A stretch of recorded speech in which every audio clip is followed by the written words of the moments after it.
অন্ধকার রাস্তায় তখন দু চারটে কুকুর ছাড়া কেউ নেই। হাতে টর্চ নিয়ে পাহারায় একজন সিভিক ভলান্টিয়ার। ঘুম পাওয়ার অধিকার নেই।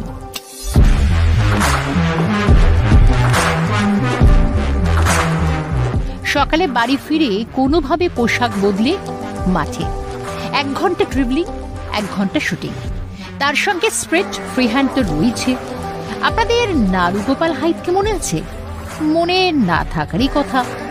মেসি রোনাল্ডো তো দূরের কথা, সুনীল ছেত্রী কিংবা ভাইচুং ভুটিয়ার মতো প্রচারের আলোয় আসতে পারেনি কখনো। তবে কলকাতা ময়দানে তার ট্র্যাক রেকর্ড নেহাত ফেলে দেওয়ার মতন নয়। 5th ডিভিশনে খেলা শুরু, আর 2 বছর মোহামেডান, তারপরে ইউনাইটেড স্পোর্টিংসে ফার্স্ট চয়েস। অনূর্ধ্ব 21 বাংলা সন্তোষ ট্রফি জয়ী দলের গুরুত্বপূর্ণ খেলোয়াড় ছিলেন। ইউনাইটেড স্পোর্টিং এর হয়ে খেলে সেমিফাইনালে ইস্ট বেঙ্গলকে হারিয়ে আইএফএ শিল্ডে রানার্স। মোহামেডানের হয়ে খেলে Jammu Kashmir gold cup champion. তারপর একটা চোট আর পেশাদার ফুটবলে পূর্ণচ্ছেদ। ব্রাজিল, স্পেন, ইংল্যান্ড, নিদেন পক্ষে চেকোস্লোভাকিয়ায় জন্মালে কি হতো বলা যায় না।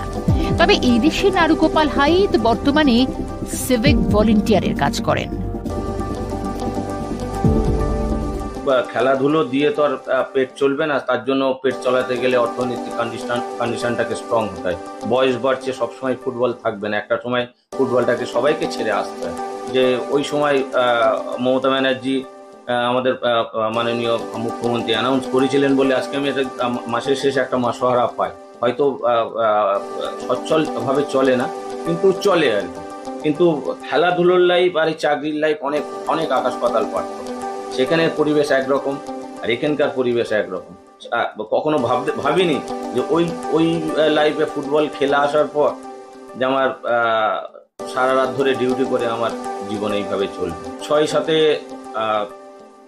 অনূর্ধ্ব 21 দলের চ্যাম্পিয়ন, তারপরে সন্তোষ ট্রফি গুরগাঁওতে রানার্স, তারপরে ইউনাইটেড স্পোর্টস, সেখান থেকে মোহামেডান, আইএফএ শিল্ডে রানার্স আছি।